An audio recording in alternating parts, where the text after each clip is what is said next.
Greenblat. Last week I was invited to Empire Gaming Convention with my good buddy Russ Lyman, and we actually filmed a ton of footage for it, mostly on Russ's end.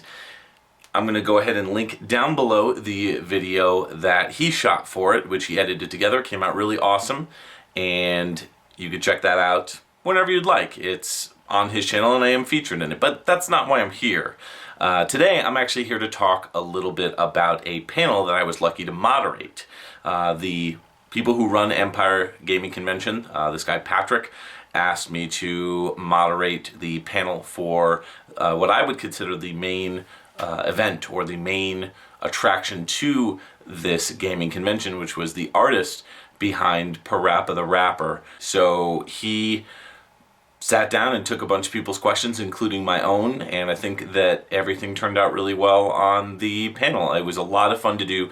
I'm super appreciative of Empire Gaming Convention for allowing me the opportunity to basically interview Rodney and moderate his panel. So again, thank you very much, Empire Gaming Convention and Patrick and the whole staff. It was a great experience.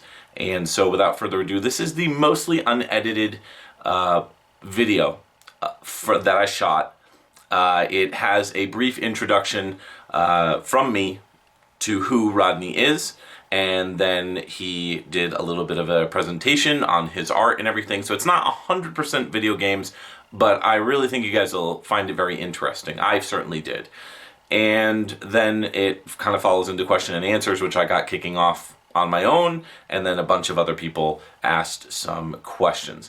The camera's going to be mostly focused on Rodney for this panel, so just keep that in mind. I did kind of bounce back and forth regarding filming, but there was only one microphone, so I had to move all over the place. That's why in the video you're going to see me like kind of bouncing all over the place, trying to take care of fielding questions and then getting the microphone back to Rodney. So yeah, no, she's in for it too. So thanks for watching, and let me know what you think down in the comments below. Thanks, guys. Are you were gonna introduce me? Yeah, sure. Yep. It's all yours. All right, awesome. Let me just snap that off. Hi guys, I'm Mike Levy. I am going to be moderating the panel. So let me just step back real quick. So I just want to do a brief introduction in case you weren't sure who Rodney was. This is Rodney Greenblatt, and he primarily has worked on the PaRappa series, PaRappa the Rapper. So for over 20 years, we've enjoyed rhythm-based video games on a wide variety of consoles. However, it was the PlayStation's PaRappa the Rapper that is widely considered the first modern-day music rhythm video game. Developed by Masaya Matsura's Nana Onsha company. That's always so hard to hear because I always hear the na Onsha. So, and published by Sony Computer Entertainment, the game became a bestseller and spawned a wave of games that would put their own spin on rhythm music video games. But there was a certain charm that couldn't be replicated anywhere else, and that is thanks to the man sitting before you today, Rodney Greenblatt. So his artistic vision was and is popular in Japan, and thanks to PaRappa the Rapper, the entire world came to appreciate and love his style. Aside from working on the sequels Jammerlami and PaRappa 2, Rodney, originally a California native, has been creating art for decades, contributing to album art for bands like They Might Be Giants and Shonen Knife. He is also a musician, which comes full circle to the PaRappa series if you think about it. And from his own fine art and illustration exhibits to children's books, sculptures, and music, Rodney lives and breathes art, and his passion is showcased for all of us eternally.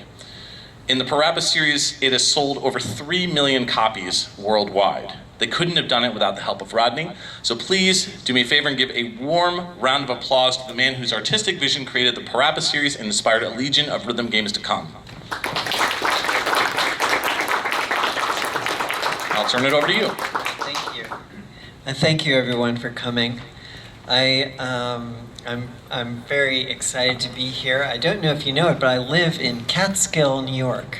It's only really about 40 minutes from here. Oh. Oops, I'm sorry, I turned it off by accident. There we go. There you go. There we go. So when I got the opportunity to come to a game show in Albany, I was like, okay, perfect, we'll do that. So I have a little slide presentation. So you can see a little bit of my whole career of artwork, not just my game designs, but I'll show you some of the package designs and things I've done for games in this too. And this starts at the very beginning. Here's a picture of me when I was 3 years old. My mother somehow realized I was going to be an artist. And one of the great things about this photo is my shoes. I think the white shoes are pretty interesting, and I like how they put the paper there. So let's see what else we've got. This is one of my artworks when I was in art school in New York City in the 80s. And that's where I got my start as an artist, working. Right after I graduated, I got some gallery shows, and this is one of my early pieces. It's not as big as it is there on the screen. It's about maybe 25 inches wide, and it's made out of paper and wood. And that's really how I got myself going in the art world. Here's an installation where I built a whole bunch of furniture and did like a whole room in a gallery in the East Village in the 80s. I had a great big piece at the Whitney Biennial at the Whitney Museum in New York in 1985, and this was my sculpture that I had in that show, which was really exciting. I was only 25 years old at the time, so I really was blown away by being in such a big art show at a young age, and it was great. So that was my piece from that. This is some very, very early Macintosh art that I made in the late 80s. And a friend of mine brought home to his little video studio a Macintosh computer, which no one had ever seen. And I went over there and I immediately fell in love with it. And maybe only after about 2 weeks I made this drawing and printed it out on this like dot matrix printer that they had. Mm-hmm.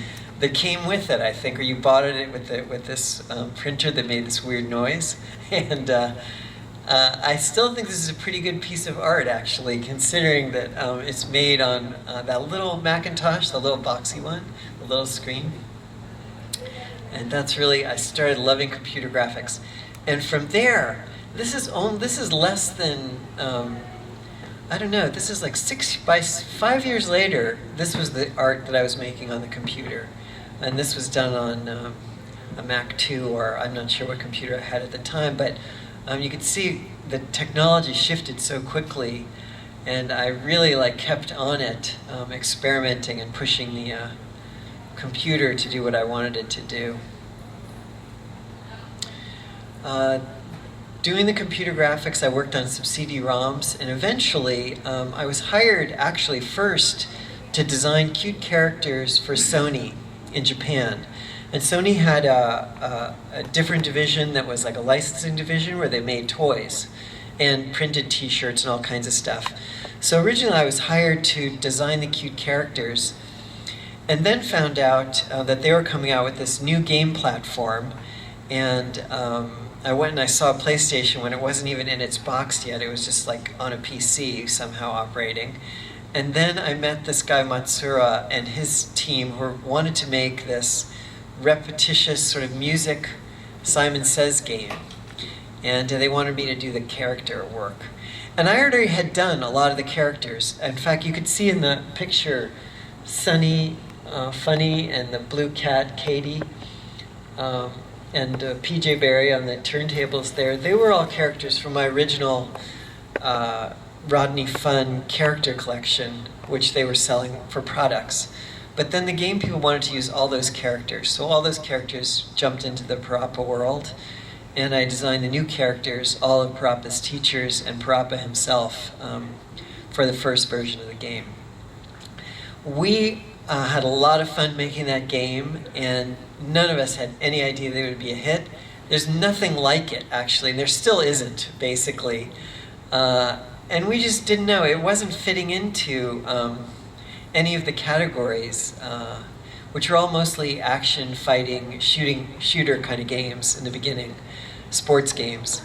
But we went for it, Sony funded it and thought it was great, and it was a huge hit. So from there, we made 2 more sequels.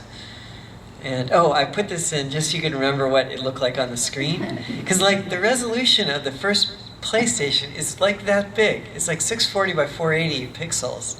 And it's really rough. But that's one of the things that makes it look really fun, actually. If you get to play it on the vintage machine, on the original machine, it's really fun. Later on, we did a PSP version. That looks really good on the PSP screen, but if you ever get to see it on a TV, it really looks fun. So I thought I'd throw that in there. This is the Japanese packaging for Jammer Lammy, which is the second game. Matsura didn't want to do a straight-ahead sequel. He always wants to do something completely different.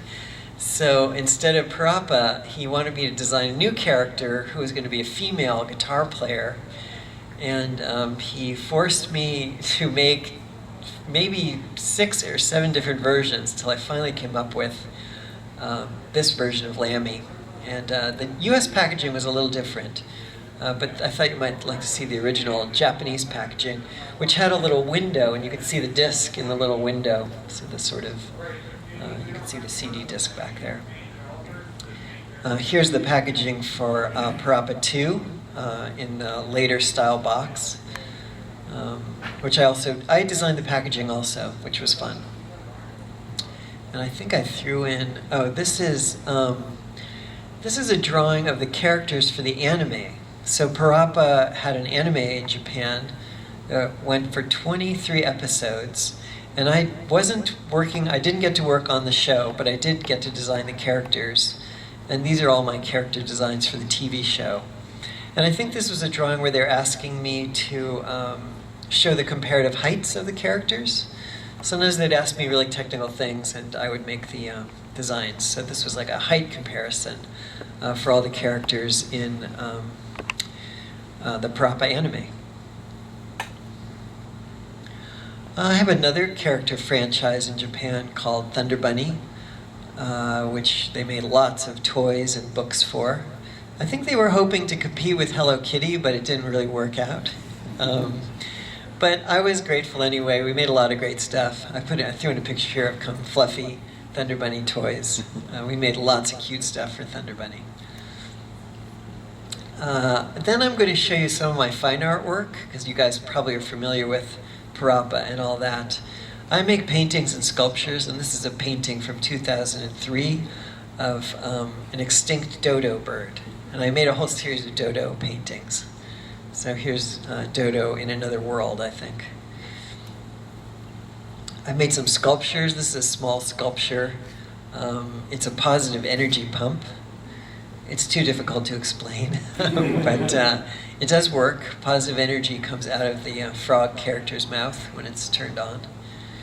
And here's a large painting. This is probably from 2005 or 6. Another sculpture, I've made some motorized sculptures too, and this one, in the same series, I've made some abstractions. And I made some abstract sculptures too, and the little wheels go around, and the wheel in the front goes around. And it's all powered by like an erector set, like where you put the motor and all the little metal things together. I got one of those, and I put it all together inside, so all the mechanisms are inside, and the gears and things. Those are really fun to do. I started studying Zen Buddhism in around 2007, and I became a formal student at a Zen temple in New York City. And I started making some Buddhist art, mostly for the temple itself. I was making posters for their events, but then I started making Buddhist art on my own. This one is called All Universe, Time, Space, Wisdom, Stupidity Radiate from This Point. And then another one, a big canvas with kind of a giant Buddha and all these things happening. I've been to Japan many times, as you could guess, when I was working on PaRappa, so I was definitely influenced by the temple architecture and all the things that they have in traditional Japanese culture, which are really fun to experience if you get to go there. And you don't have to be a Buddhist. You can just go to the temples, and they're like tourist places, basically. And I came out with a book in 2016, which I have for sale out here today, called Dharma Delight, which is a collection of all my Buddhist artworks. And I've written a lot of stuff too. You can actually learn something about Zen Buddhism from my little, it's kind of a comic novel or something like that, but it's really actually a guide to Buddhism and Zen, which I'm really into, still working on that. I thought I'd throw it just so you can see how it looks on the inside. So it's a mixture of comics and fine art.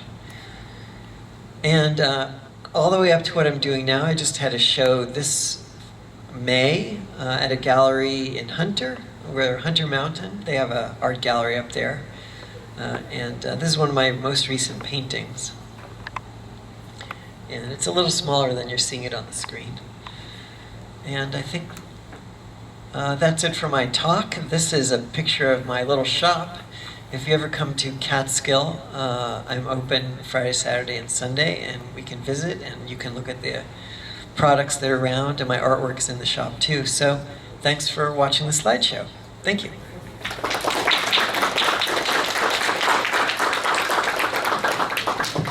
All right, so we're going to open it up to questions. I figured I'd toss out a few just on my own for Rodney. So,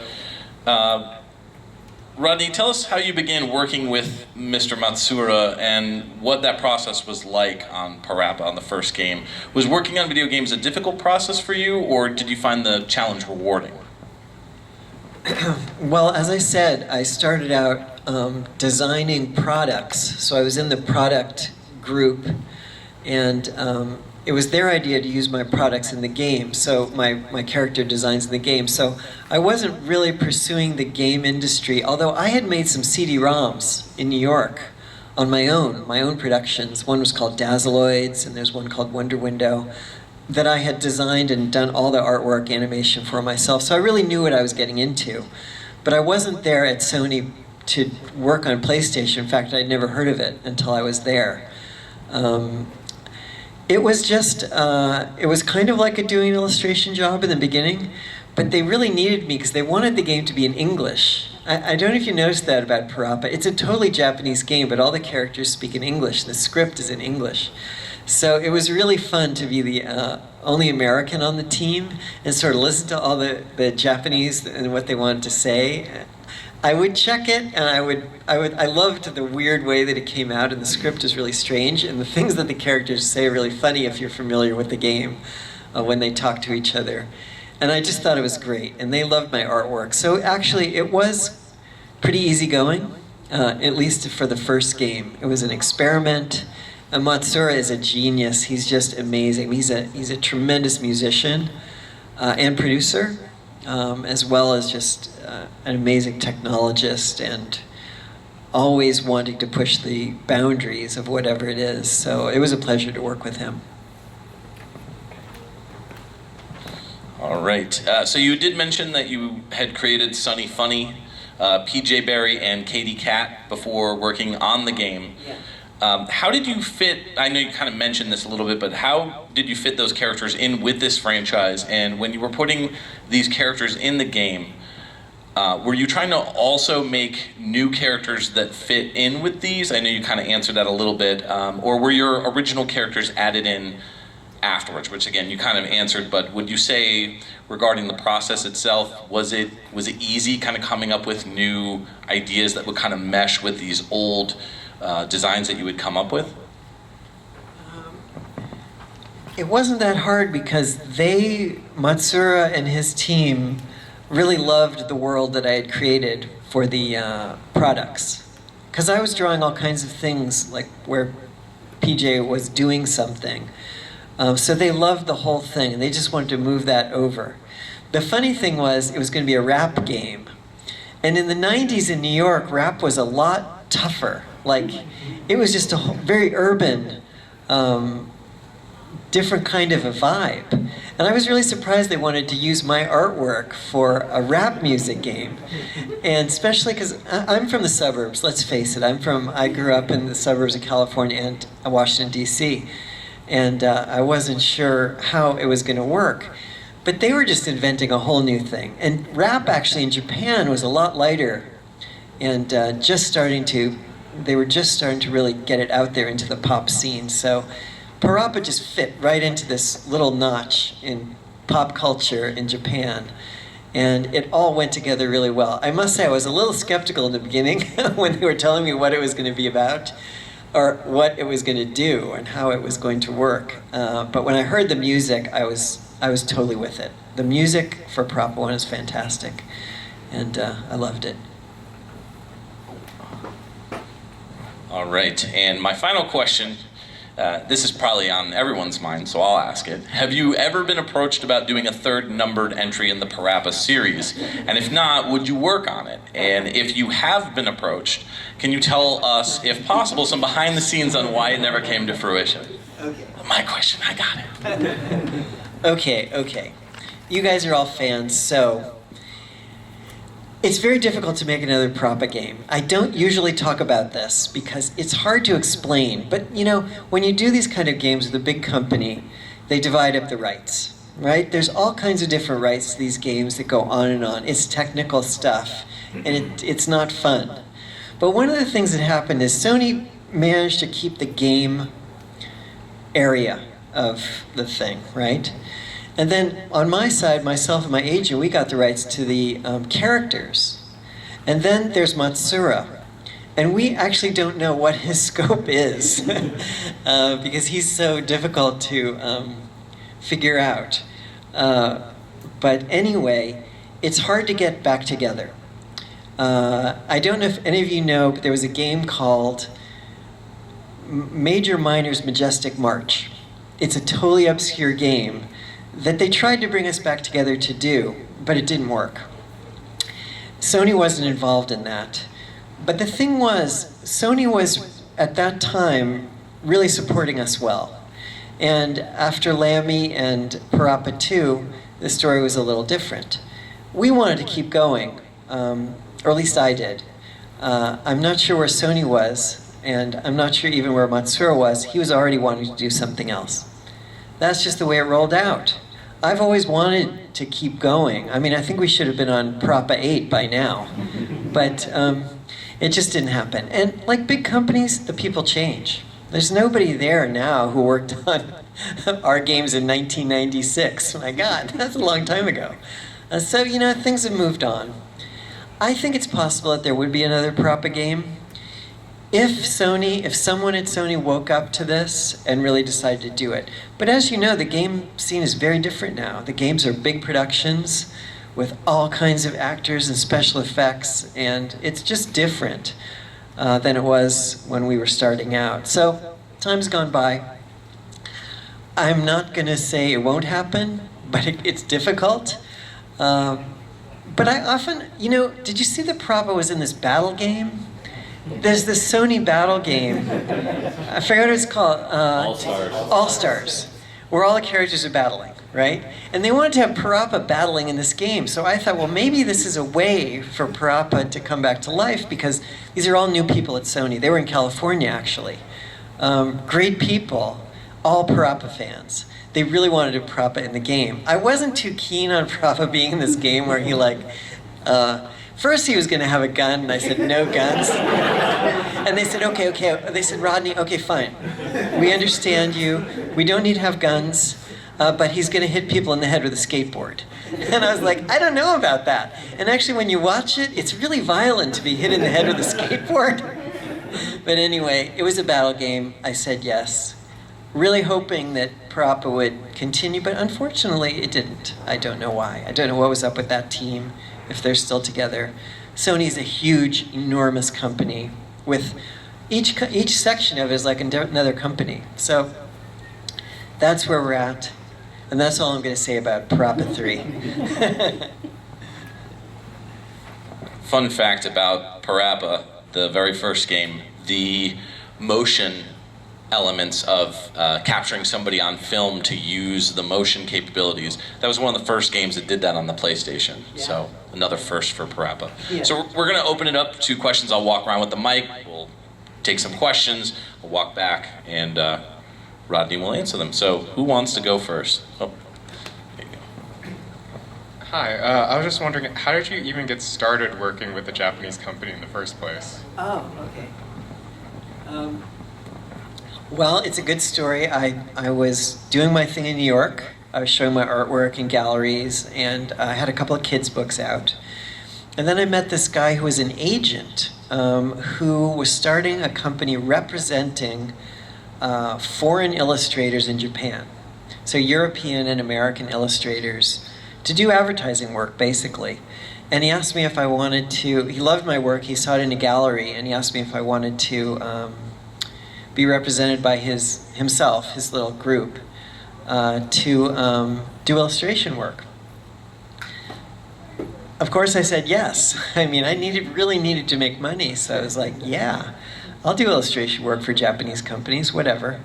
But I did not know what a big market and what a big deal it was. My very first illustration was for Sony Handycam, like in 1993 or something like that. It was a big advertising campaign. I never even did that kind of stuff.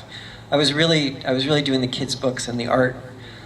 And that's how I got going over there. So he was repping me, and he also made the first connection to Sony Creative Products, which was the licensing company. So that's kind of how it rolled out. You're welcome. All right, who's next? Oh, saw you first, and then I'll come to you. Here you go.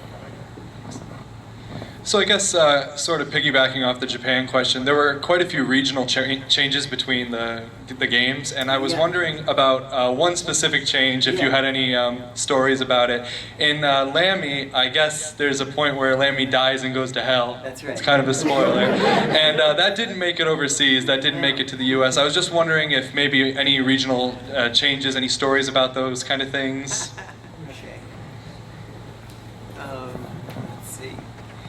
That one was certainly the most dramatic. I don't know too much about the different regional work they did to change the games, but that one was really big because we had created a whole level where Lammy gets faxed to hell. Faxed to hell. She went down, and then down there she faxes herself. I mean, it's so crazy, that level. I thought it was great, and I thought the whole hell design and everything was really crazy and great. And she meets that singer down there. It was all really great. But the US, Sony did not want it at all. And we had to make a whole new level, which was like kind of a jungle scene.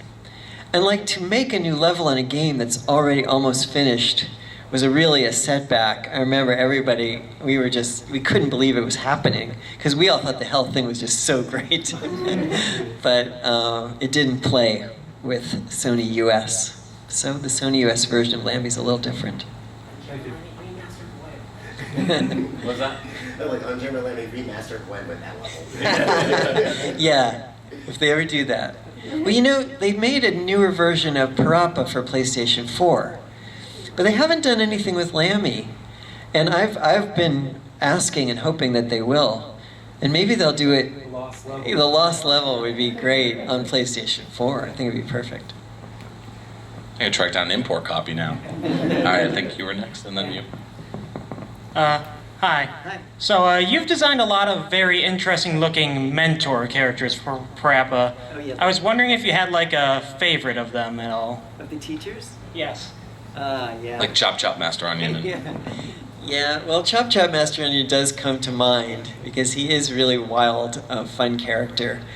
Of the teachers, let's see, my favorite of the teachers, I think I'm going to have to go with the Onion Master. Because, you know, in PaRappa 2, his, like, onion head is kind of, like, growing. That really came out great, I thought. He's a little down in his luck. I liked he has kind of an arc of a story between the games, which was really nice. The other characters kind of stay the same, but Onion Master kind of ages a little bit, and then he's got this whole like karate TV school going on in one of the levels in PaRappa 2. So I think I'll go with Onion Master for now. All right, you back there, and then we'll do you next. So, out of all the games, what have been your favorite songs? Oh, my favorite songs in how about the crazy heavy metal piece with Captain Fuss and Pepper, is that his name? I forget what his name is, in Lammy. He's flying the plane, and there's this like heavy metal music, and the plane is like going all over the place. I thought that was really pretty awesome. But my favorite song, I guess, the songs are really great in PaRappa 1, especially because you memorize them so easily when you're playing the levels. I think the Flea Swallow, the level in the rain and in the snow, that song is really, really great. Really nice song. In the flea market scene. Yeah.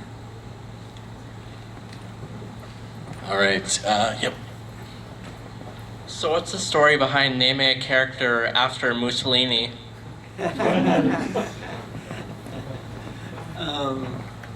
It was, well, she was a very strict, fascistic driving instructor. She was a fascistic driving instructor. So I put it together and it came out with Moesha and Mussolini. Yeah, that's how I got that. All right. Anybody? Oh, right here. And then I think Bridge, yeah. Given that you had the rights to all these characters and PaRappa 1 was released on PlayStation, PSP, and PS4, which did you feel like the most success from or royalties from, if you don't mind me asking?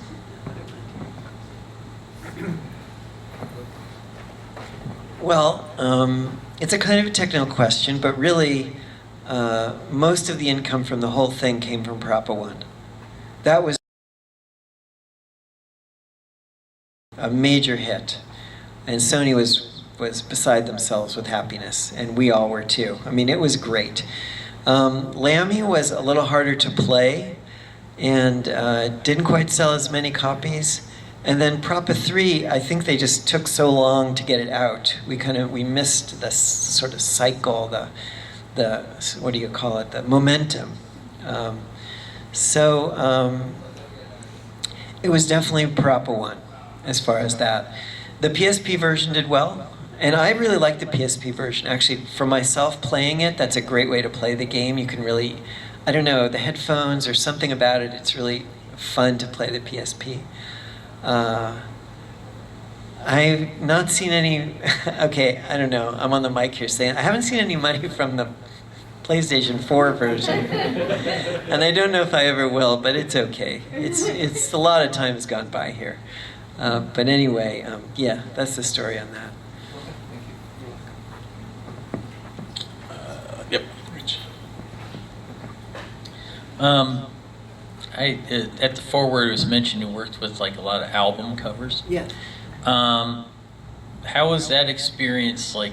Would you compare the experience doing the album covers and doing the music side versus the video game industry side? What was the difference with like the creative process and if you got to experience any time with the bands you did covers for, that kind of thing? Well, if you're doing album cover art, sometimes you do get to meet the people in the band. They talk to you about what they want. That is really fun. And of course I did They Might Be Giants' first album, but I did a lot of album covers in Japan. I did album covers for this group called Puffy, Amiyumi, a pop group. And they're tremendous people, and I got to go and hang out with them, and that was really fun. And they brought me to one of their shows once, and I actually got to go on stage and everyone cheered, and then when we left, everyone came charging out, chasing us like the Beatles or something. And that was kind of my rock star moment. So that was great. The thing about working in the game business is it's a big production. And there's a lot of decisions to make and all kinds of changes. It's a lot different than doing an illustration job. An illustration job does have changes, and there's a lot of different things in the way it's formatted and working with the artist to get what they want. But it's kind of a one-on-one. But working on a game is like there's so many people involved. The animators are doing their thing, and they need to figure it out, syncing it up with the music, the voice actors. It's a really different, very much more collaborative process working on the game. Get in front of my camera here. There we go. Like you were saying that there were animators and other people working on the team. I'm guessing the team expanded throughout the games, but were you the only kind of English-speaking artist, and how did that work with the collaboration? Good question. There were Japanese people who spoke English on the team, but really I was the only American there. And it is strange if you've ever been to a foreign country and you don't look like anyone who lives there. You have to get used to that, as many of us in America have to get used to. But so I had to get used to that, but it was fine.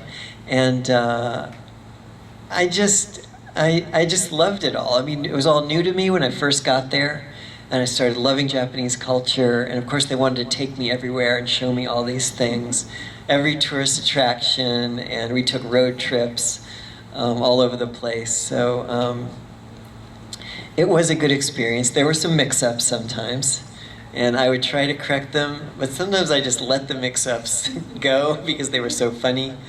And but usually I help them fix it up, being a native American, native English speaker. But you know, the guy who did the music for PaRappa 1, his name is Ryu, he is a Native American speaker. He's Japanese, but he's from LA.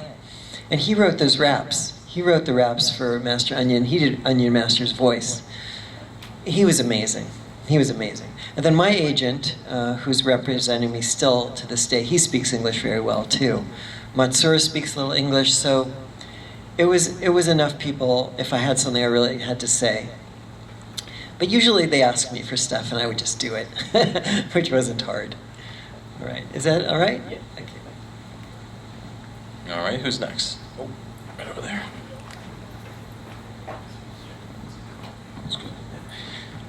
So you mentioned that you are a practicing Buddhist currently. Have any game studios, India or otherwise, contacted you and getting some of your more Buddhist-inspired artwork into their games? Good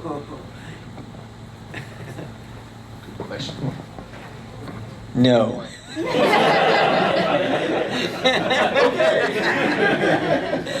I mean, that would be so awesome. That would be awesome. But we'll have to wait for that day. I think we'll have to wait for that day. It's gotten so commercial now. I mean, it's hard to have a game that fits into a more narrow category. It's kind of tough. Maybe that will change, but right now it seems difficult, especially for the bigger companies. And also we're dealing with lots of different kinds of platforms now. I mean, phone games are a whole thing. That I could see happening. I mean, I think there's lots of actually meditation timers, meditation, things that teach you meditation, all that kind of stuff on phones. But for a full-blown video game, I don't know.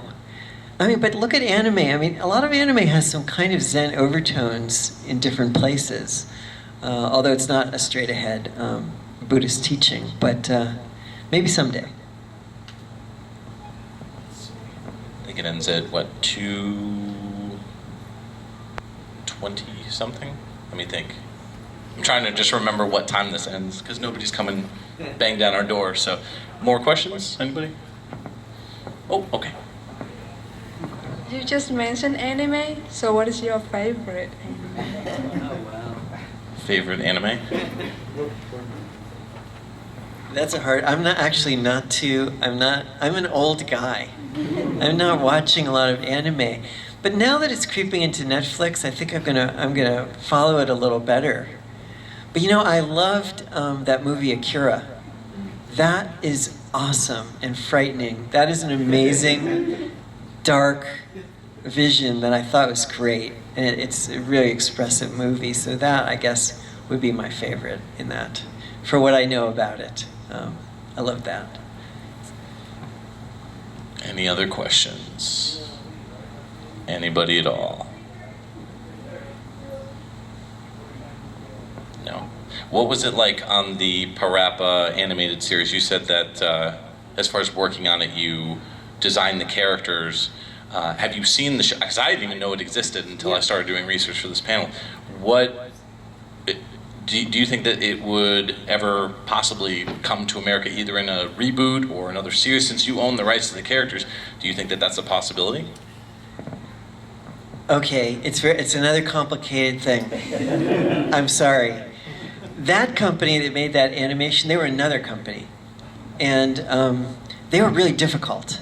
And I really, really wanted to work on that show. I mean, it's kind of a dream of mine from being a kid and watching cartoon shows on TV. I wanted to work on an animation, TV animation. Then I find out they're going to make a TV animation with PaRappa. And I was just like so into it. I knew I wasn't going to animate it or be part of the animation, but I wanted to be on the writing team. I was begging. And that's all I wanted, but I couldn't do it. They already had the writers, they already had their whole thing. It was like a whole group. They did animations, like kids' TV animations in Japan, one after another. They were just like a factory.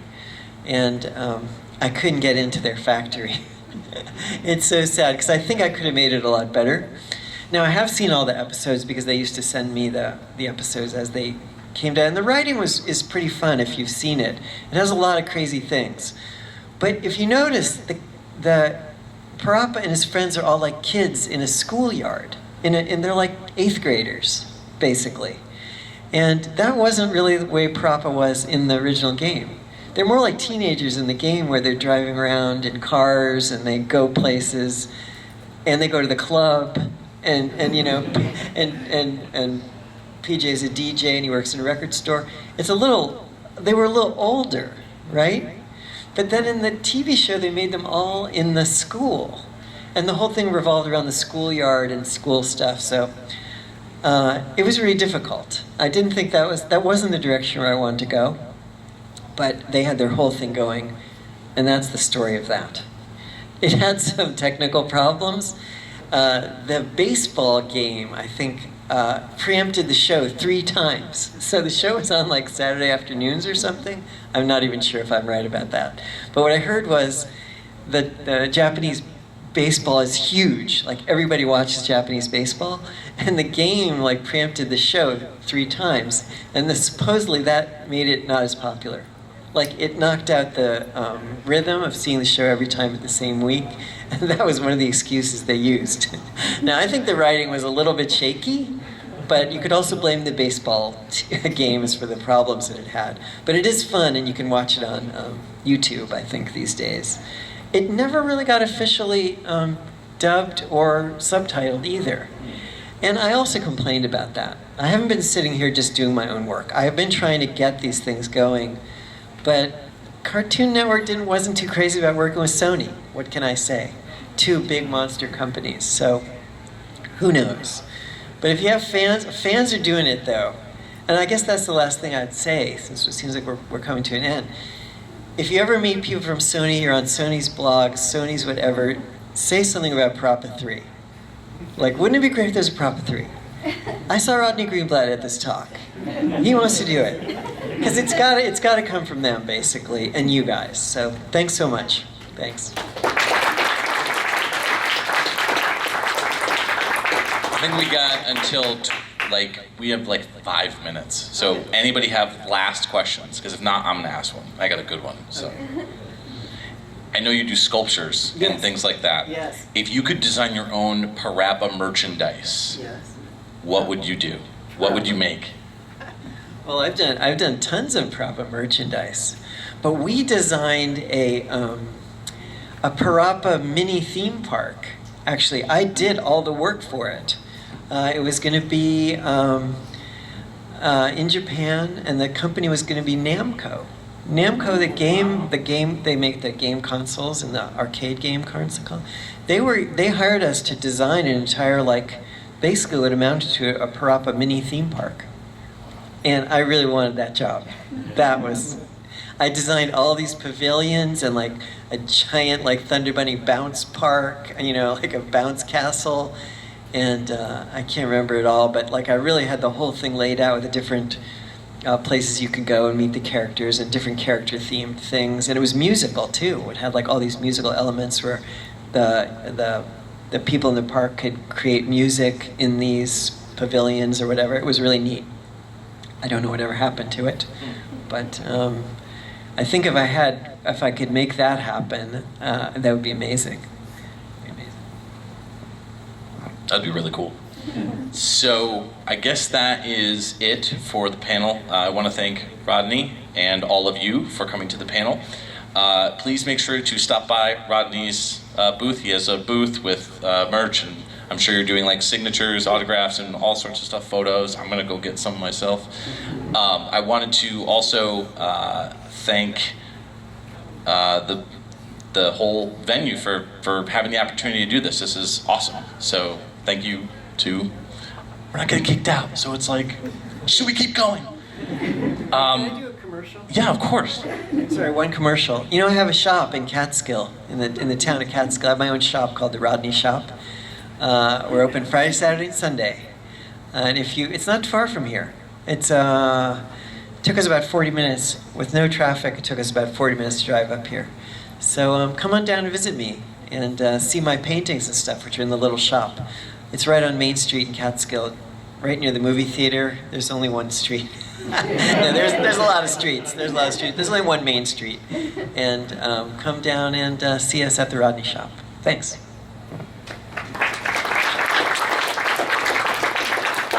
This panel, in case anyone is interested, there's no Empire Con YouTube channel, but it will be on my own YouTube channel, youtube.com/dongled.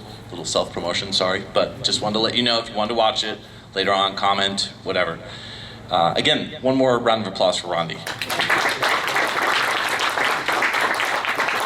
thanks to all of you for showing up. Thanks.